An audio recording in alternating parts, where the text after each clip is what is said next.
Hello friends, welcome to the Tales of Mahabharata by Banyan Tree Stories.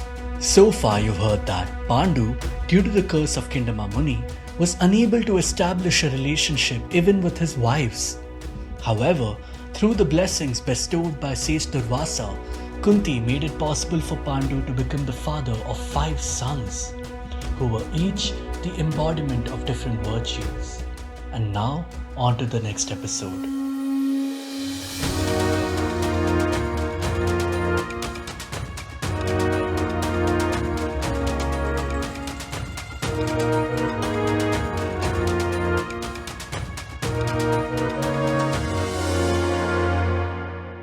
Once again, due to the wheels of fate, Sage Vyasa arrived at the court of Hastinapur. Witnessing Gandhari's devotion to her husband, Dhritarashtra, he blesses her, stating that she will bear 100 sons just like Dhritarashtra.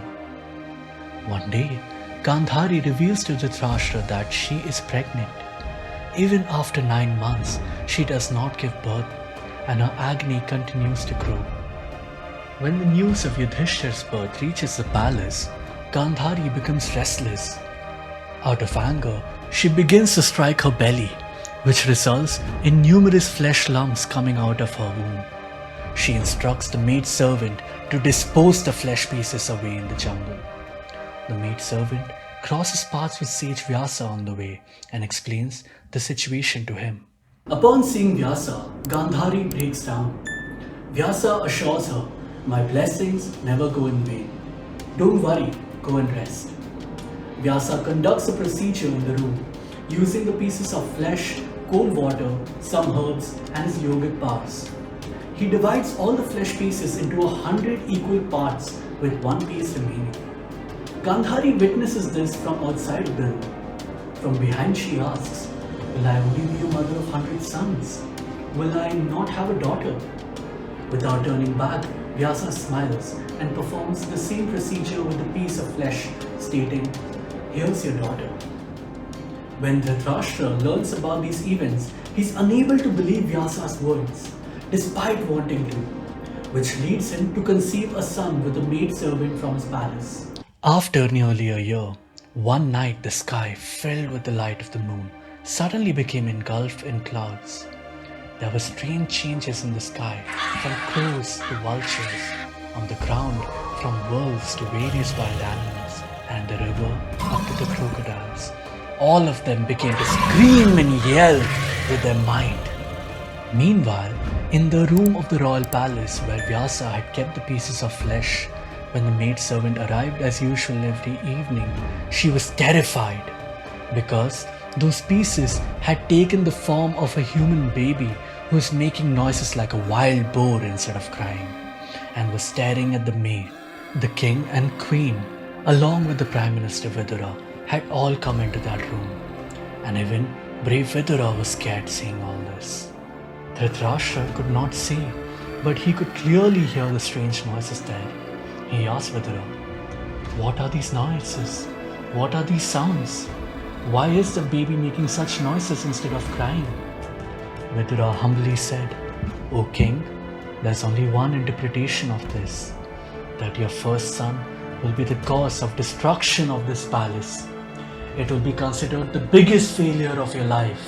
Dhritarashtra in a pitiable state asks, "What is the remedy for this, Vidura?"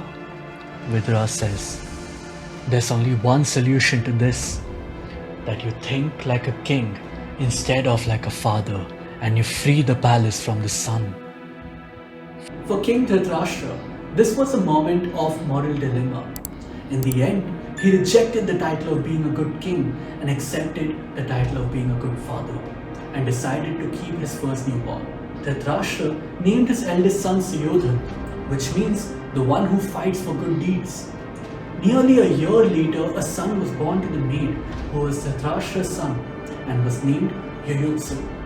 Yuyutsu was also raised like a prince, just as Vidura once had been raised. 15 springs had passed since Yudhishthir's birth in the forest. One spring morning, Madri was bathing in the river, and Kunti had taken the fine Pandavas for a walk in the forest. When Pandu reached the ashram and found nobody around, he started looking for everyone. Then, He sensed someone near the river bank and moved in that direction, where he found Madri bathing. Even without any adornment, Madri looked extremely beautiful. Pandu approached Madri slowly and embraced her. Madri was startled for a moment, but relaxed upon seeing Pandu. As Pandu became eager to consummate the relationship, Madri reminded him about the curse. But at that moment, Pandu was so overwhelmed by desire that he disregarded everything. During the act of consummation, Pandu died, which made Madri scream in terror. Since nothing could be done now, Kunti prepared for Pandu's last rites with the help of Rishi Munis and prepared to become a sati herself. However, Madri insisted on becoming sati herself, arguing that Pandu's death occurred due to her and hence she should accompany him to heaven. On the other hand, Kunti argued that being the elder, she should be the one to become sati.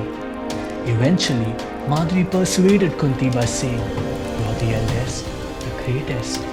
You have always had the first right over Pandu and everything belonged to him.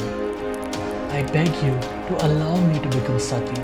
For you, Yudhishthir and Nakul are equal. So I have full confidence that you will take better care of Nakul and Sahadev than I could." Kunti was unable to respond. Madri said goodbye to her 5 sons for the last time. She told Nakul and Sahadev that henceforth they will be known as Kaunteyas. Madri bowed to Kunti and became sati. Hope you liked the video. Stay tuned for the next episode by Banyan Stories. Do not forget to like, share and subscribe to the channel.